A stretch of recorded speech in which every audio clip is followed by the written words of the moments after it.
Halo pemirsa, jumpa lagi bersama saya Desmona Chandra di Dotcast. Tentunya bersama dengan Saya Don Bosco Slamon. ya Bang Don. Don yang satu lagi pergi. Lagi cuti. Bang Don dan juga Ya. pemirsa, hari Senin 21 April 2025 kami umat Katolik kehilangan seorang imam gembala dan tentunya dunia juga menangisi kepergian sosok yang membawa terang dan juga membawa kehangatan di tengah dunia yang gelap dan terpolarisasi. Sudah hadir bersama kami di studio NTV Romo Paulus Christian Siswantoko atau yang akrab kita panggil Romo Koko. Terima kasih. Dan kita bicara tentang kepergian Paus Fransiskus. Ya. Paus Fransiskus ini wafat satu hari setelah kebangkitan Kristus. Hari Minggu, hari Senin beliau mangkat. Sepertinya ingin membagikan berkat terlebih dahulu ya Bang Don ya. Sebelum menuju berpulang ke rumah Bapa di surga. Bagaimana Romo Koko memaknai hal ini? Iya, justru itulah yang membuat kita semua menjadi kaget. Ya. Karena tanggal 5 April itu kan beliau, pada hari Paskah itu kan beliau tampil di depan publik. Dan memang sudah tampak bahwa bicaranya sudah mulai agak berat begitu ya. Tapi kan tidak menduga bahwa beliau akan secepat itu meninggalkan kita pada hari Senin kemarin. Kalau dari sisi peristiwa Paskah, maka bisa dimaknai bahwa Yesus dalam kebangkitannya juga mengajak Bapak Fransiskus untuk bangkit juga, meninggalkan dunia ini dan kembali kepada Allah untuk bersama-sama dengan Allah dan para kudus. Saya teringat itu Romo, waktu pada tahun 2013 ya setelah terpilih. Kan beliau pidato dari podium. Ya. Bahwa para kardinal sudah memilih seseorang yang jauh dari pojok dunia yang jauh sana. Dan menjelang sehari sebelum meninggalnya, beliau memberikan berkat Urbi et Orbi atau berkat untuk kota Roma dan dunia dari tempat yang sama kah itu pemunculan itu? Iya, dari balkon. Balkon ya, dari ya. balkon di tempat itulah seperti itu. Itu seperti dulu saya pernah mengumumkan di sini keterpilihan saya dan saya mengumumkan hari keberangkatan saya dengan memberikan itu kayak begitu ya pesannya Iya, ya. bisa seperti itu, Pak. Dan Paus Fransiskus ini adalah satu-satunya paus yang terpilih dari benua Amerika Latin ya. Betul. Koko. Betul. Dan ini menjadikan salah satunya juga menjadikan ia spesial dan tentunya ajarannya lagi yang selalu ia munculkan yakni kesederhanaan. Sehingga dari pesan beliau dalam surat wasiatnya ia minta supaya prosesi pemakamannya ini tidak perlu megah, tidak ada ornamen ataupun hiasan-hiasan khusus, hanya saja peti kayu sederhana dengan tulisan Fransiskus. Betul. Ya, jadi kalau bicara soal kesederhanaan beliau itu sebenarnya bukan hanya pada kata-kata wasiat itu ya, Bang Don dan Mbak. Tapi dalam kehidupan sehari-hari pun kita sudah bisa melihat betapa beliau itu sederhana. Contohnya, beliau itu kan paus, tetapi selama ini kan sejak 2013 dipilih sebagai paus, tinggalnya di Santa Marta. Santa Marta itu kan kayak Bukan bangunan Kayak utama. guest house ya. guest house-nya Guest house Vatikan Vatikan, begitu. ya. Paus-paus lainnya tinggal di bangunan utama. Iya, di istana kepausan. Oke. Lalu alasan mengapa beliau itu tinggal di situ karena beliau ingin bersama-sama dengan para tamu, baik itu uskup ataupun kardinal yang singgah di Santa Marta. Ingin selalu bersama-sama, ingin bertegur sapa, ingin bercanda bahkan mungkin dengan para bapak kardinal ataupun siapapun yang ada di Santa Marta itu satu. Yang kedua, sangat tampak lagi ketika beliau ke Indonesia. Ya. Dalam kunjungan itu kan sangat tampak bagaimana beliau sebagai pemimpin umat Katolik 1,4 dunia. miliar Ya, umat sekian Katolik. miliar itu tidak mau menggunakan kendaraan Kendaraan mewah. mewah dan anti peluru. Nggak mau. Oke. Menggunakan Innova Scenic. Nah itu. Bahkan beliau juga tidak mau duduk di tengah kan. Ya. Beliau itu duduk di Oh, depan. iya. Duduk di depan. Iya, Sebelah besi bersebelahan dengan pengemudi. driver. Itu kan mau menggambarkan bahwa beliau itu ya sama dengan yang lain, tidak ada yang istimewa. Meskipun beliau adalah kepala negara, pemimpin umat Katolik, tapi dari cara hidup beliau itu sangat tampak bagaimana beliau itu sungguh-sungguh sederhana. Kemudian juga dia nggak mau di hotel kan di Iya, India. iya. Beliau kan tinggal di Kedutaan Vatikan itu.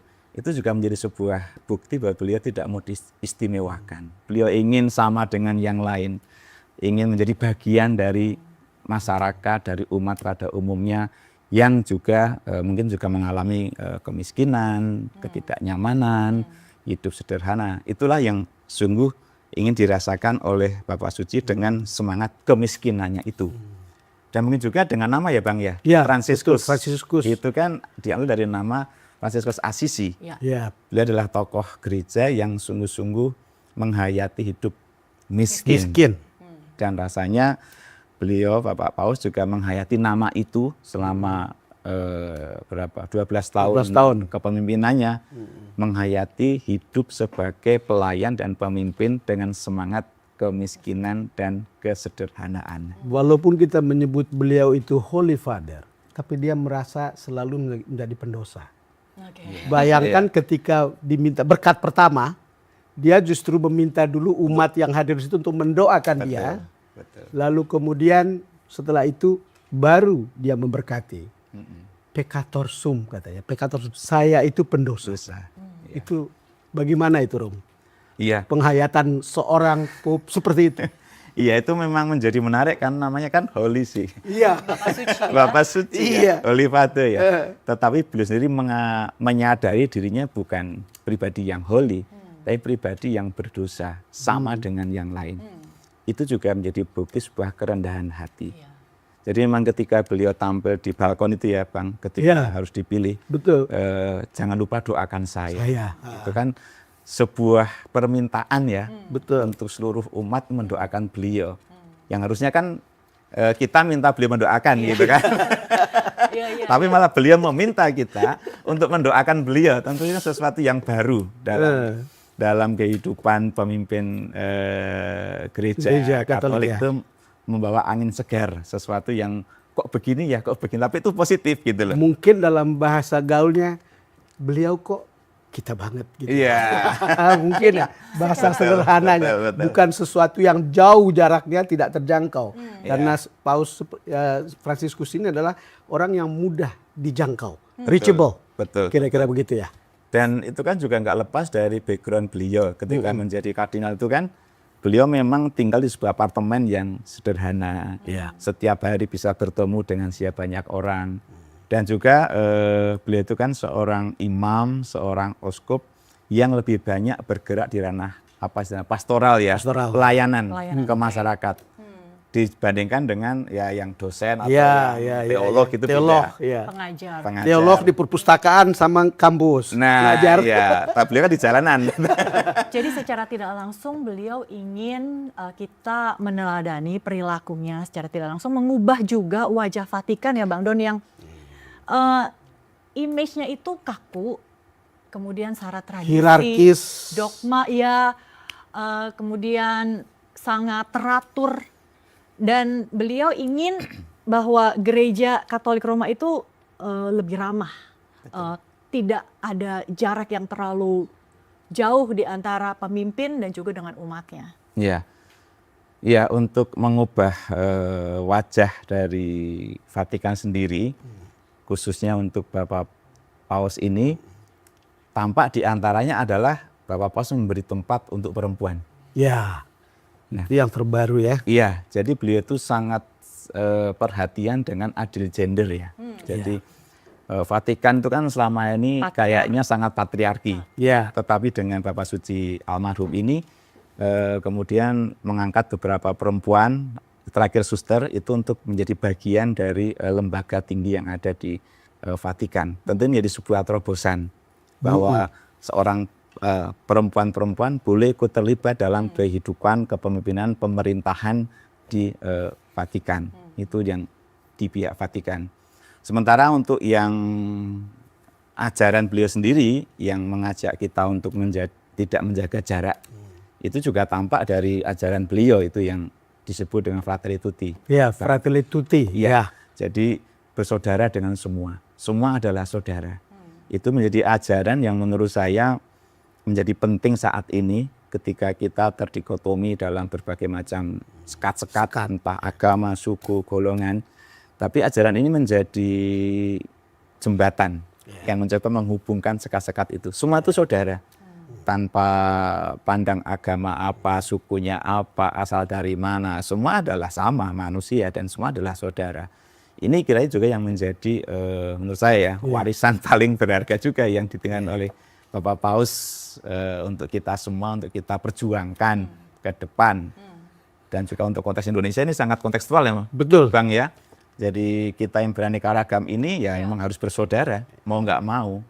Karena ya hanya dengan cara itulah kita bisa bertahan terus, bisa merasa damai, bisa merasa nyaman karena menganggap semua itu saudara. Salah satu gestur yang konkret mungkin bisa dilihat bagaimana imam besar Masjid Istiqlal, Profesor Nasruddin Umar, lalu kemudian dengan Paus Fransiskus bisa bisa saling merangkul. Iya. Dan itu yang begitu itu hanya mungkin kalau orang tidak merasa ada sekat. Betul. Iya, Romo. Merasa sudah dekat, Merasa sudah bahkan dekat. jadi sahabat. Iya. Meskipun baru ketemu saat itu loh ya. Iya. Bahkan baru ketemu saat itu. Nggak ada settingan ya? Nggak ada settingan itu otomatis begitu. Dan itu menjadi contoh yang membuat orang terhenyak juga ya. Iya. Ini dua pemimpin agama tinggi ini seperti itu, sedekat itu secara fisik gitu kan. Tentu itu juga karena ada landasan hati juga kan. Iya. Mereka tidak ada curiga, tidak ada prasangka. Semuanya berpikiran positif bahwa kita sebagai pemimpin ya harus seperti ini, bergandengan tangan supaya dicontoh oleh jamaahnya, dicontoh oleh umatnya kan begitu. Iya, jadi itu juga selain itu ya kita tahu bahwa ada deklarasi Abu Dhabi Betul. dengan Al-Azhar, Betul. Imam dari Al-Azhar, lalu kemudian juga ada malah Bang Don, senior Syiah yang dari Irak. kita simpan dulu itu untuk segmen berikutnya. Oke, Bang oke. Don. Ya. Pemirsa jangan kemana-mana, tetaplah bersama kami di Doorcast.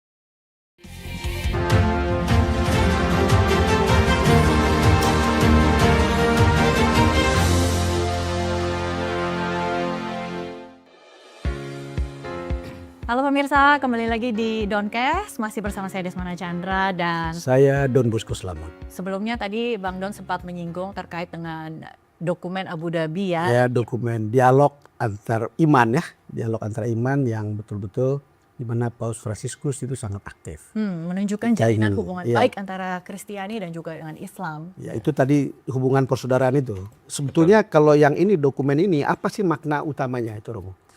Makna utamanya adalah bahwa kebetulan ini kan Bapak Paus dengan Imam Besar Al-Azhar ya. Imam Besar Al-Azhar ya. Katolik dengan Islam begitu ya. Ya. Tentu itu arahnya adalah supaya kita semua dimanapun ya, dimanapun itu selalu bisa membangun komunikasi. Komunikasi berdasarkan sikap saling menghargai, memandang bahwa semua itu sederajat, setara sebagai ciptaan Tuhan. Supaya apa? Supaya ada harmoni. Tetapi lebih dalam dari itu sebenarnya pesannya adalah bahwa dalam kehidupan sehari-hari juga ada yang namanya dialog kehidupan, Pak. Artinya bahwa itu kan Paus dengan Imam Besar ya, tapi harus menetes juga sampai ke bawah, sampai ke masyarakat, ke tingkat RT, ke tingkat RW. Kalau para pemimpin saja bisa membuat dokumen itu, bisa bergandengan tangan, itu kan menjadi spirit sebenarnya, menjadi inspirasi dalam kesadaran kita bersama bahwa ini penting, ini dibutuhkan. Buktinya apa? Para pemimpin kita melakukan seperti itu. Sebagai inspirasi itu harusnya memang menjadi bagian dari cara hidup kita.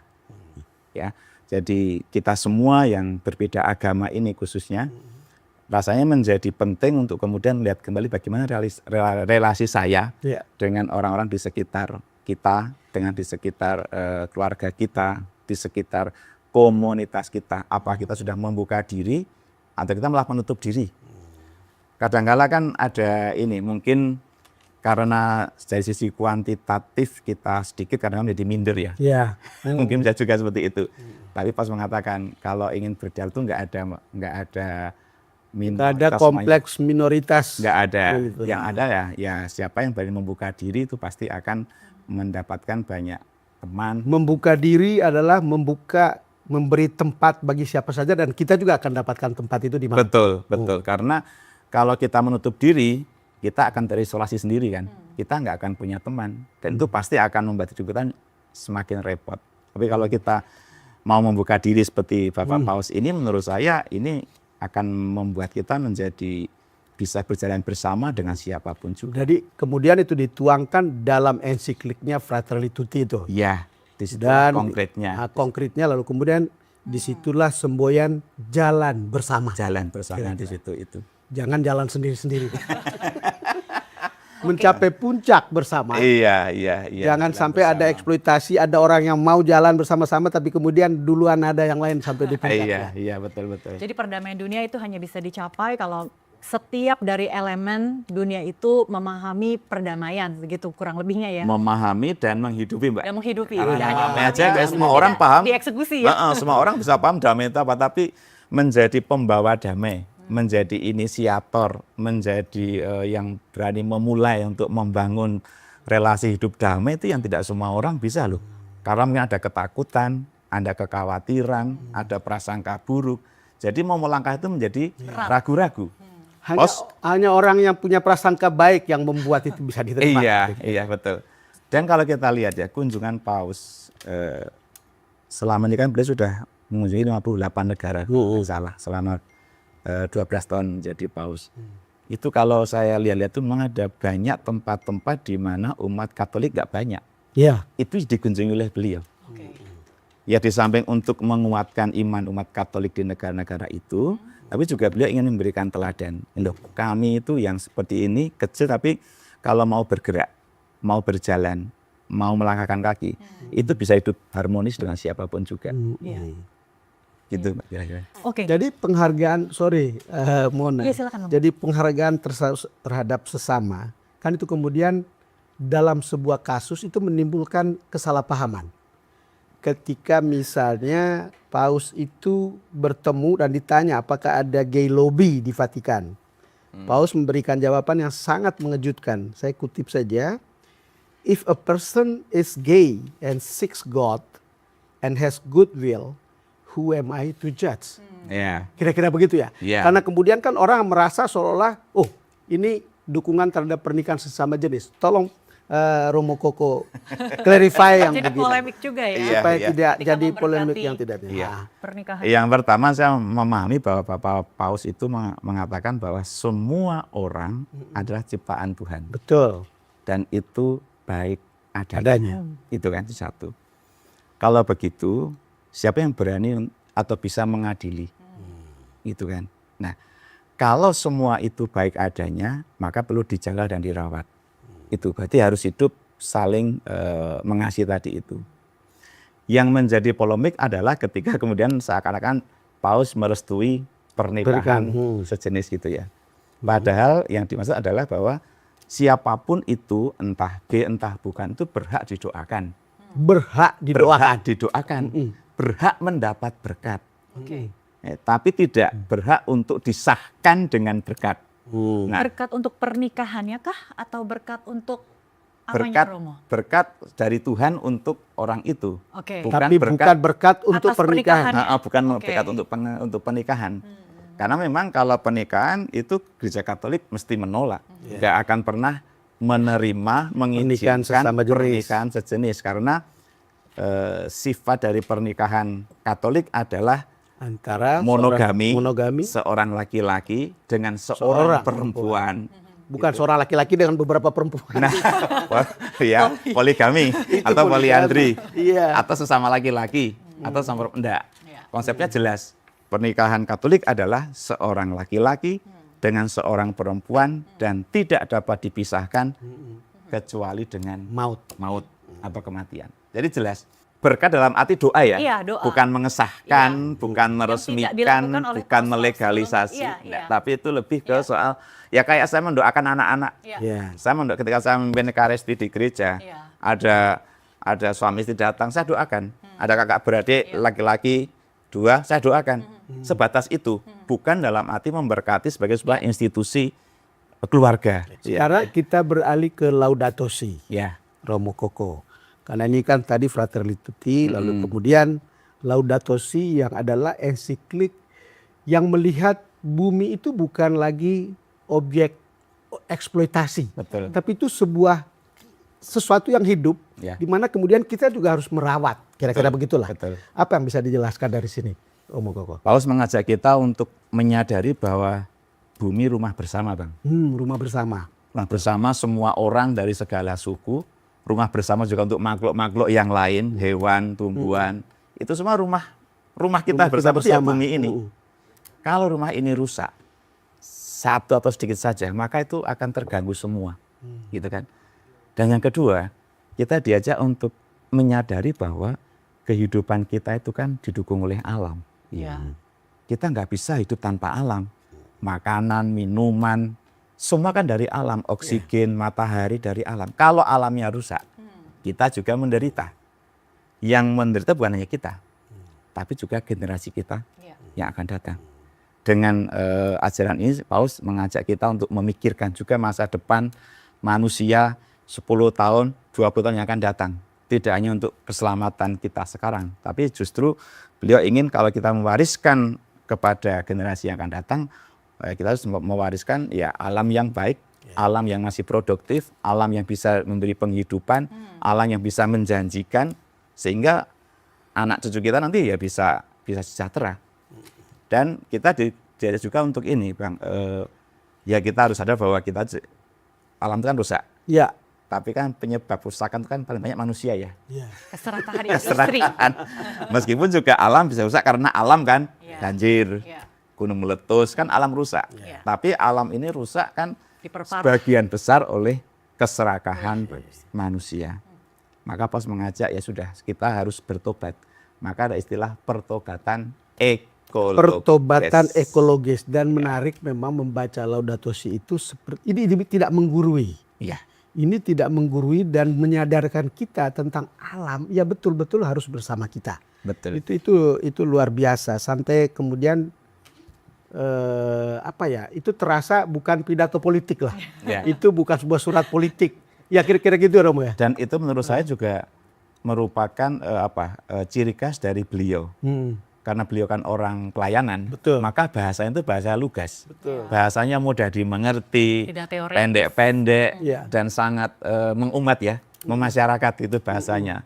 Sehingga ketika orang membaca, siapapun membaca, Iya. itu dengan mudah akan menangkap. Betul. Karena bahasa pasar ya, bahasa sehari-hari.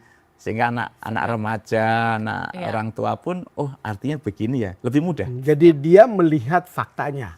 Lalu itu diangkat di situ sehingga itu betul-betul sesuatu yang kita anggap ini membawa realitas ke ensiklik itu. Iya. Dan karena dia bawa dari realitas, kita pun menyadari akhirnya realitas seperti itu. Iya. Itu kira-kira Romo. Dia juga mengajarkan kalau praktek religius itu Bang Don bukan sekedar setiap minggu ikut misa ke gereja Bang Don, memberikan donasi ataupun salat, tapi juga bagaimana kita menjaga lingkungan dengan tidak membuang sampah sembarangan. Terlihat dari bagaimana gereja-gereja juga mengadopsi yang namanya energi bersih begitu ya. Kemudian juga mereka sudah mempraktikkan bagaimana caranya 3R, reuse. Satu hal yang gampang ya Romo, mungkin banyak orang tidak paham bagaimana gereja kita ini itu bisa apa yang ada kebijakannya di sana itu bisa langsung diterapkan di sampai unit terkecil gitu. Iya. Kira-kira begitu ya, karena walaupun hierarkis tetapi itu mudah untuk disampaikan. Betul. Ya, hal-hal praktis tadi kayak Mbak Mona katakan tadi itu kan bisa dilakukan di setiap saat ya, nggak harus nunggu apa kan? Iya. Memilah-milah sampah antara yang organik, anorganik. Kemudian yang anorganik kemudian bisa diolah lagi menjadi apa? Kemudian yang organik bisa dibuat kompos atau apa? Itu satu. Yang kedua amat sederhana Bang. Misalnya kita irit energi kan bisa. Betul. Di rumah, jangan menghidupkan lampu pada siang hari kalau nggak perlu. Ngecas HP ya jangan 24 jam di cas-casan itu kan juga pemborosan. Air misalnya, kita juga harus hemat energi. Itu kan juga bagian dari ramah lingkungan. Hemat energi, membuang sampah juga pada tempatnya supaya tidak menimbulkan bau atau amonia yang tidak enak untuk tetangga, untuk anak-anak dan sebagainya. Jadi cara hidup itu bisa dimulai kapanpun juga, dimanapun juga. Dan sebenarnya ini ajaran ini menjadi penguat sebenarnya dan pengingat bahwa ini penting untuk terus kita perjuangkan. Oke. Romo Koko, ini kan Paus Fransiskus ini kan dari Ordo Yesuit Ya. yang selama ini kita kenal sebagai intellectuality minded. Ya. Lalu kemudian di satu sisi ada spiritualitas Fransiskan. Iya. Iya, yang kemudian dia memilih nama Fransiskus. Iya. Yang kemudian lekat dengan kepatuhan pada kaul kemiskinan. Ya. Jadi kombinasi dari dua ini apa yang Romo Koko lihat? Yang pertama soal gagasan. Ya, Itu Yesuit banget. betul. Gagasan Yesuit banget. Soal lingkungan hidup. Iya. Kemudian soal persaudaraan, soal iman, soal Injil, Evangelii Gaudium. Iya. Itu kan ide-ide yang menurut saya menarik zaman sekarang ini dan sangat dibutuhkan inspirasi seperti itu. Menurut saya ini mungkin bagian dari Yesuitnya Bapak Paus ya. Kita akan dalamin lagi terkait dengan pokok pengajaran dari mendiang Paus Fransiskus di segmen berikutnya. Pemirsa, kita jeda dulu, tetaplah bersama kami di Dongkes.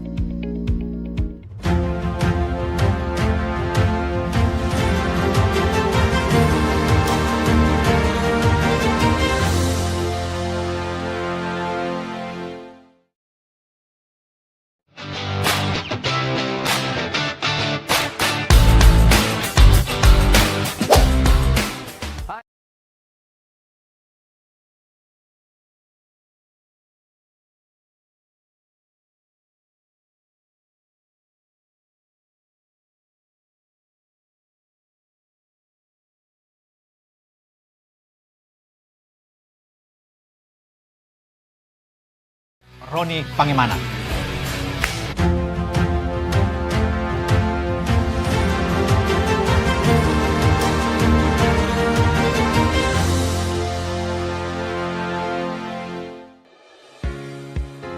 Terima kasih pemirsa, Anda masih menyaksikan Dongkes. Dan tadi sempat terputus bagaimana pokok pengajaran Paus Fransiskus yang punya prinsip Yesuit tapi juga mengadopsi Fransiskan, yaitu kaul kemiskinan. Dan beberapa pengajaran dari mendiang Paus ini menyuarakan hal-hal yang saya rasa melampaui ajaran Katolik ya, tadi merawat lingkungan dan lain sebagainya. Kalau disoroti terkait dengan semangat Fransiskan dari almarhum Bapak Suci ini, bagaimana ia mengadopsi semangat orang miskin gitu. Kita harus hidup dalam sederhana. Bagaimana Romo melihat ajaran ini? Ya, yang pertama kalau ingin melihat ciri khas Fransiskan dari sosok Paus ya, pertama tadi itu kesederhanaan. Itu sudah tampak dari cara hidup beliau. Kemudian sikap sederhana itu kan kemudian menumbuhkan cinta yang besar. Cinta besar kepada siapa? Kepada saudara-saudari kita yang lemah, yang miskin, yang tersingkir, yang lansia, yang sakit. Bahkan para pengungsi. Para pengungsi pun. Bahkan ketika beliau ke Indonesia itu kan datang ke kantor KWI untuk apa? Tidak untuk bertemu dengan para uskup loh. Untuk bertemu dengan para difabel. Untuk bertemu dengan mereka yang sakit. Untuk bertemu dengan mereka yang tua. Ini menjadi sebuah bentuk cinta yang begitu besar dari seorang Bapak Suci. Bela rasa begitu kuat. Dan yang menarik adalah dia itu memberi cinta yang sungguh-sungguh total. Buktinya apa? Ketika beliau akan meninggalkan aula KWI, Paus menyalami satu persatu. Ada 100 lebih itu. Teman-teman kita yang difabel, sakit dan lansia. Bahkan juga yang mendampingi pun juga ikut disalami. Jadi cinta sebagai pelayan, sebagai pemimpin dengan semangat kemiskinan tadi itu ditampakkan di situ. Itu satu. Yang kedua, kepedulian beliau pada lingkungan hidup itu juga menjadi ciri khas dari Fransiskus Assisi juga. Jadi beliau juga dulu dikenal sebagai orang suci yang bisa berbicara dengan hewan pun adalah bersaudara. Hewan saudara. Makanya mereka disebut saudara Dina. Iya, saudara Dina. Ya, menyebut semua itu saudara, sahabat, pokoknya menjadi bagian dari hidup kita.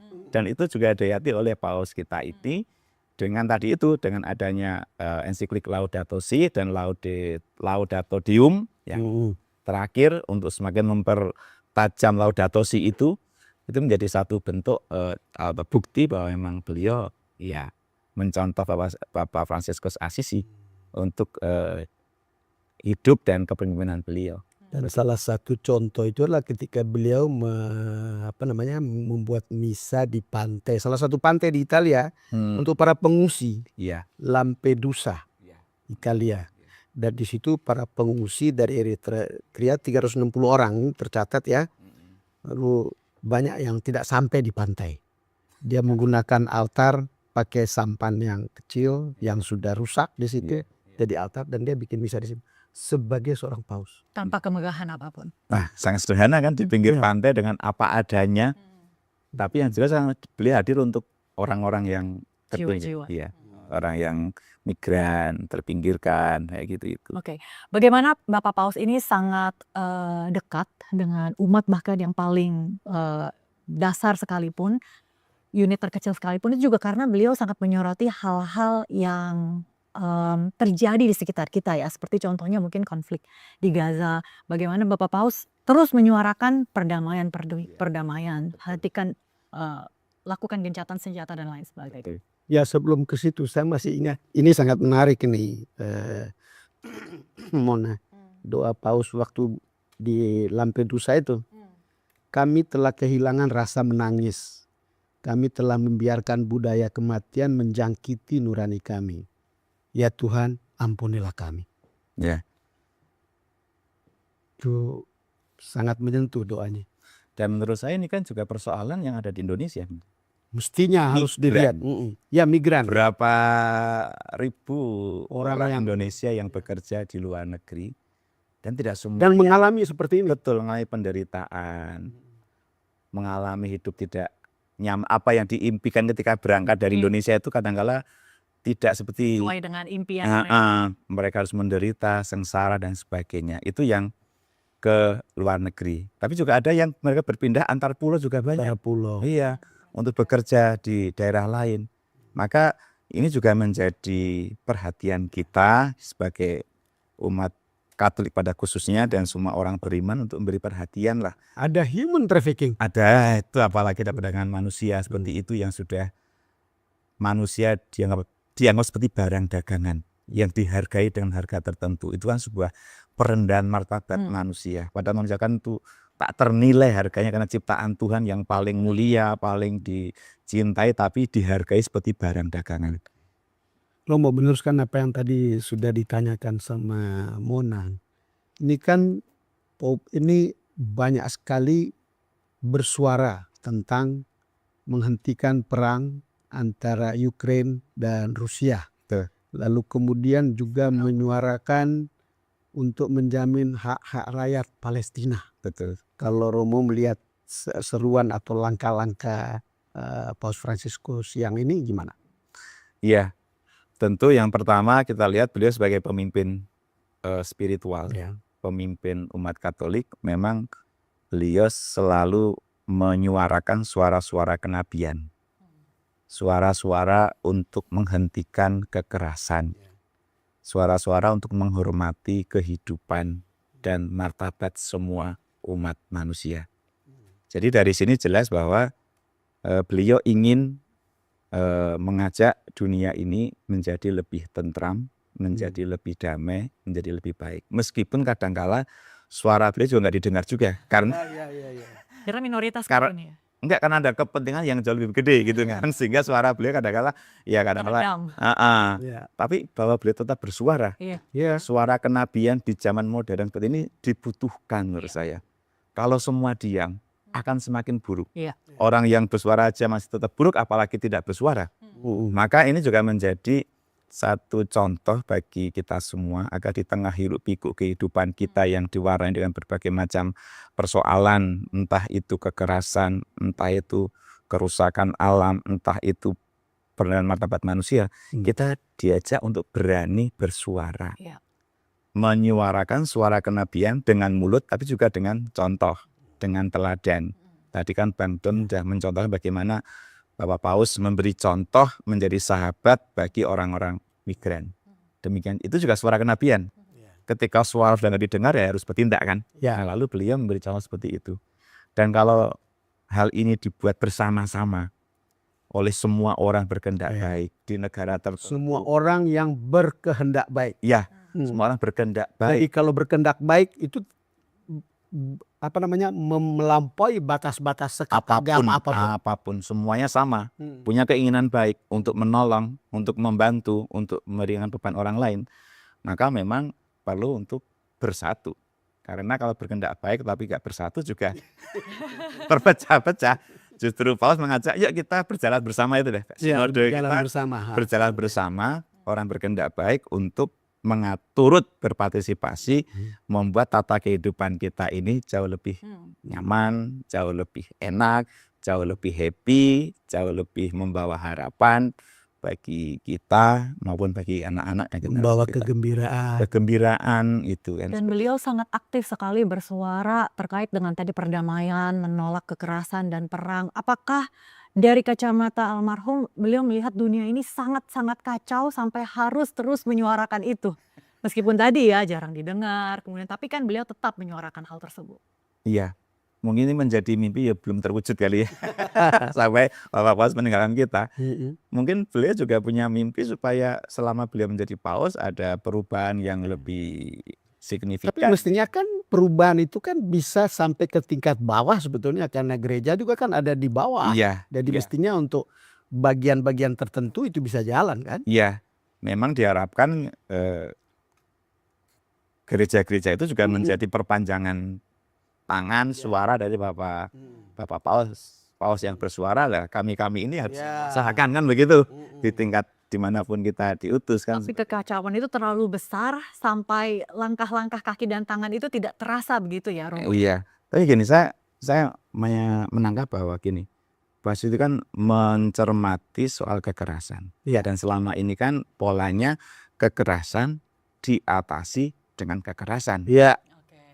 Maka akan memperpanjang rantai kekerasan. Iya. Itu kan. Betul. Sementara Paus mengajak kita itu tidak memperpanjang rantai kekerasan, tapi memutus rantai kekerasan. Karena kalau setiap tindak kekerasan dihadapi dengan kekerasan akan pernah selesai. Tapi beliau dengan mengatakan hiduplah dalam damai, ampunilah, perbanyak dialog, perbanyak omong-omong di meja begini dengan menggunakan hati, akal budi, tidak menggunakan senapan, senjata, bom dan apapun.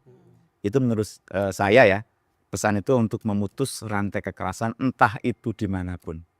Nah sehingga kehidupan bersama ini memang harus dimulai dengan pribadi-pribadi yang bisa memutus rantai kekerasan itu. Kalau itu semua terjadi, surga itu bisa ada di dunia ini gitu. Itu ya diimpikan Bapak Paus strategis. Sehingga beliau sangat berpesan kepada kita untuk selalu membuka ruang dialog ya. Iya, betul. Antar pemimpin, ketika terjadi konflik bukalah ruang dialog, duduk bersama, bicara baik-baik ya. Jangan membawa ego masing-masing. Iya. Kemudian menghadapi masalah perseteruan tidak dengan akal budi yang jernih, pikiran yang jernih. Sehingga itulah salah satu warisan ya yang harus kita adopsi dan kita jalankan. Ya intinya bahwa setiap bentuk konflik apapun tuh harus dihadapi dengan cara-cara damai. Tidak boleh dengan kekerasan. Karena apapun itu pasti akan menimbulkan korban, akan menimbulkan penderitaan, dan itu mesti akan menimbulkan dampaknya sangat panjang. Tidak hanya peradaban yang tinggi dan baik itu kan memang mengandaikan dialog itu yang lebih diutamakan. Iya. Jadi orang tidak boleh berpikir pendek dengan jalan kekerasan. Orang tidak boleh berhati batu membeku untuk kemudian menutup kemungkinan pembicaraan secara terbuka. Ini tidak hanya saja lintas negara Bang Don, tapi juga dalam rumah tangga ya. Skop terkecil sekalipun ini. Buka ruang dialog. Iya. Dan juga dengan persepsi yang positif Bang. Iya. Jangan kita ingin membangun sebuah dialog tapi kita sudah punya a priori jelek dengan lawan bicara kita ya nggak akan jadi. Yang ada debat kusir, tapi harus duduk bersama 0-0.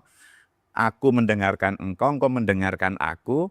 Kita samanya di mana, bedanya di mana, bagaimana kita menyelesaikan konflik ini. Kita saling mengerti. Nah, itu kata paling tepat. Oke, kita harus jeda sekali lagi sebelum kita masuk ke segmen terakhir. Pemirsa, tetaplah bersama kami, jangan kemana-mana. Ya.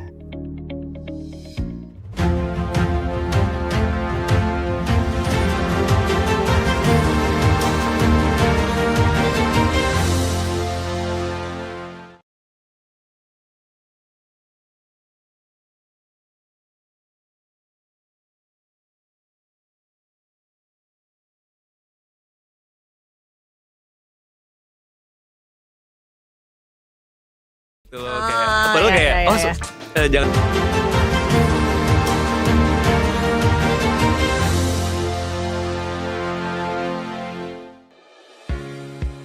Ya pemirsa, terima kasih Anda masih menyaksikan Downcast. Kita sudah masuk di segmen terakhir.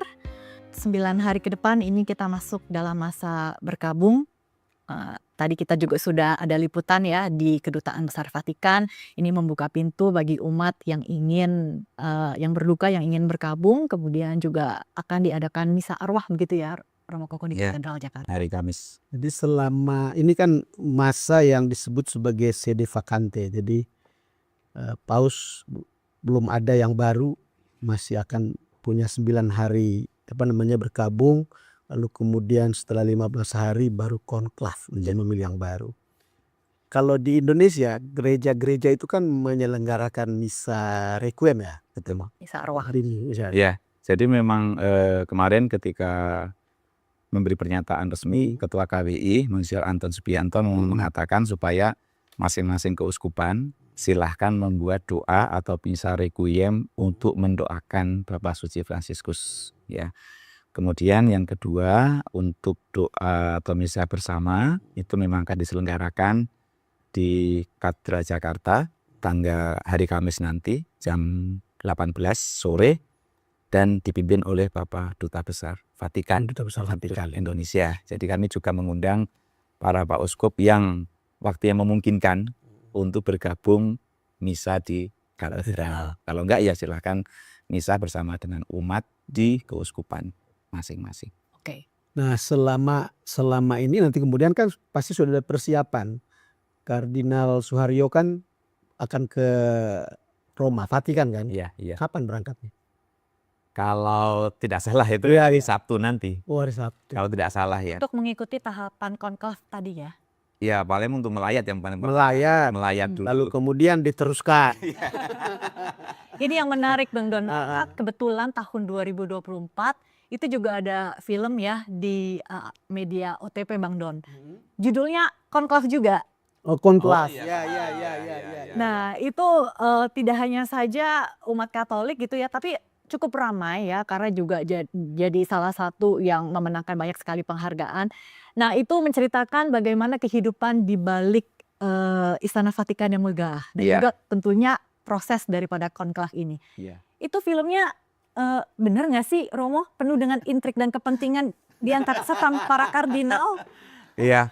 Saya juga pernah nonton tuh Mbak. Sudah pernah nonton? Nonton. Iya. Ya, jadi konklav yang terakhir itu ya saya melihat itu sebagai sebuah tontonan. Tontonan. Fiksi. Fiksi. Itu Oke. sebuah hiburan. Harus ada elemen yang membuat itu jadi tegang dan enak ditonton. Iya kan. Karena kalau biasanya menurut saya agak bosan saya Dan tidak untung nanti.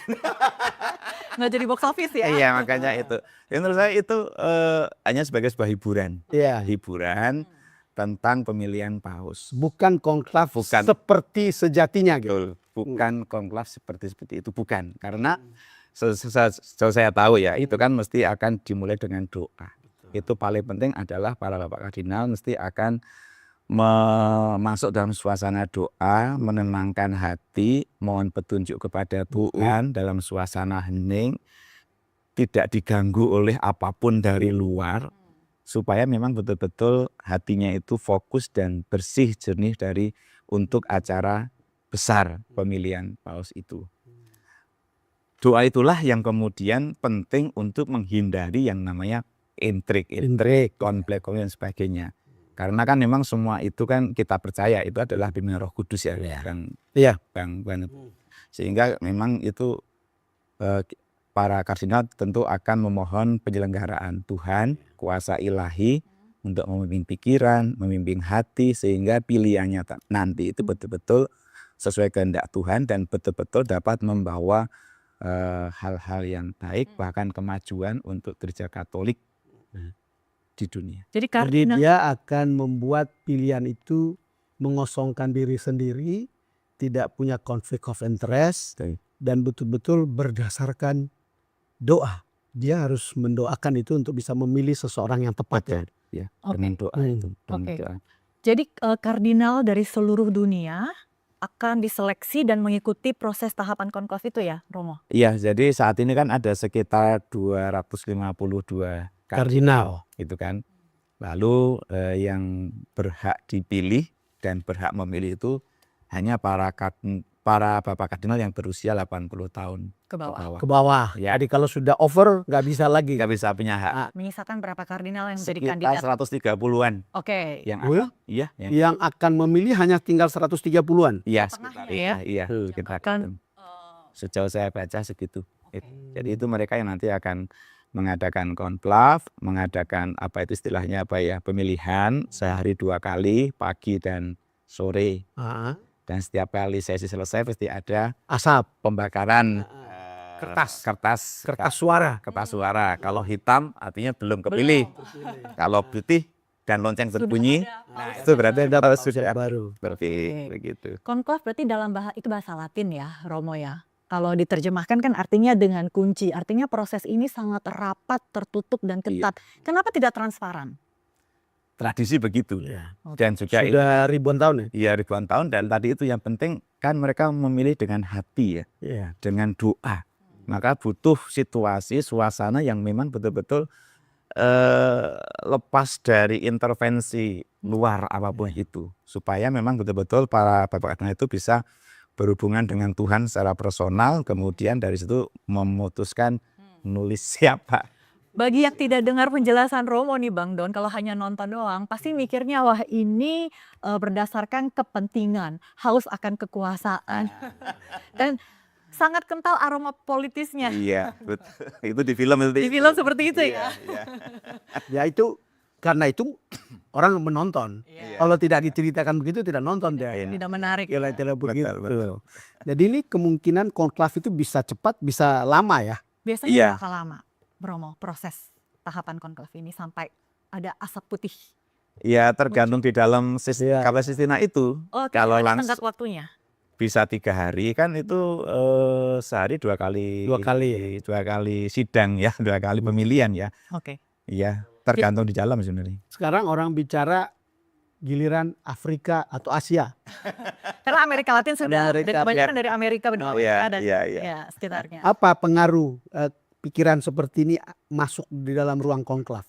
Kalau di film Afghanistan,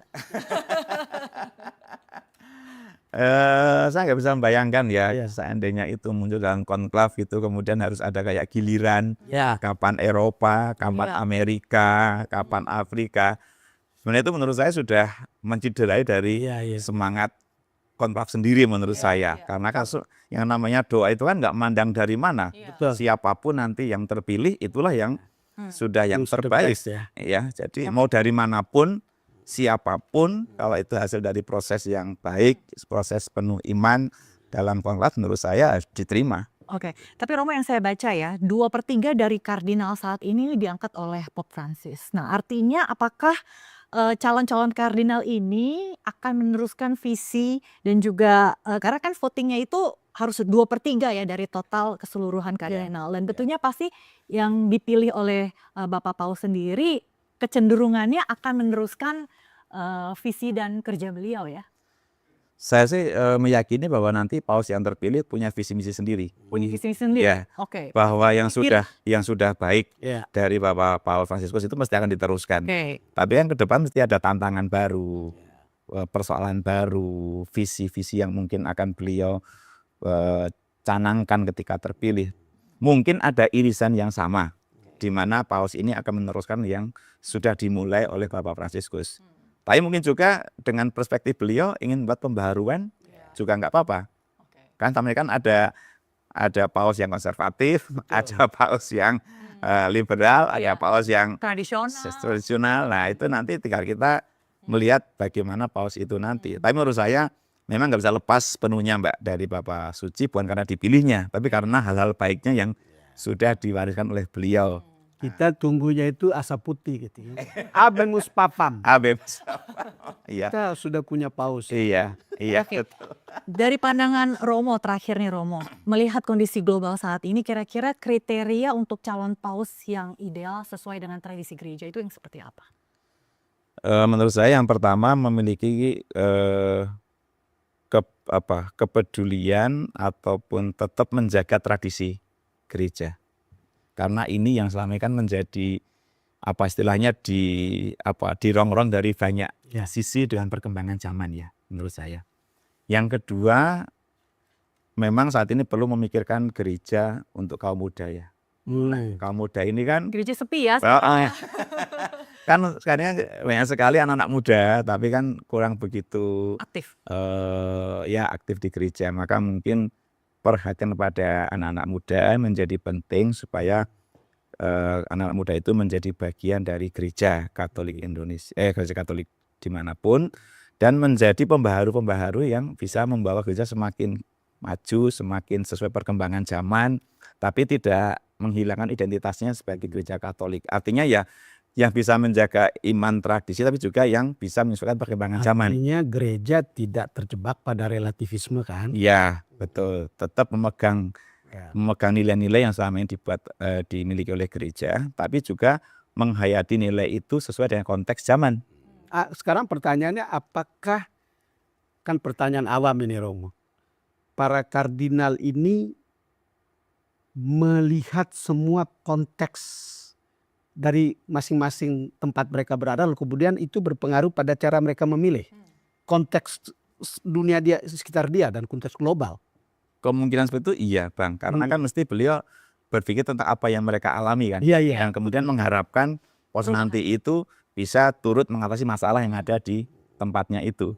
Menurut saya itu pasti akan mempengaruhi untuk menentukan siapa yang cocok nanti gitu, apakah yang sangat sosial atau yang sangat konservatif atau yang apa, pasti akan mempengaruhi. Tetapi bahan-bahan sinode dari berbagai keuskupan kan mestinya bisa jadi masukan untuk mereka. Betul. Kan itu dibaca semuanya. Betul, dan apalagi baru selesai kemarin sinodenya kan, iya kan?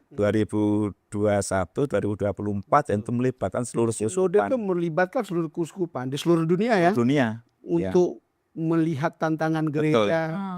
Dan harapan akan masa depannya sebenarnya seperti paus apa. nanti yang kepilih tinggal baca Iya. sinode aja sudah bisa membaca cakrawala atau wajah gereja Katolik Indonesia dunia itu loh, tinggal baca hasil sinode kemarin udah cukup. Baik, kita cukupkan di sini mungkin ya Bang Don. Jadi saya Terima kasih Romo Koko. Bang Romo Koko, kita bertiga dan juga tentunya umat Katolik dunia menantikan pemimpin rohani yang baru, dan juga dunia menunggu sosok revolusioner yang akan meneruskan pesan kebaikan, bagaimana membangun hubungan antar manusia, perdamaian, dan juga membangun hubungan dengan alam.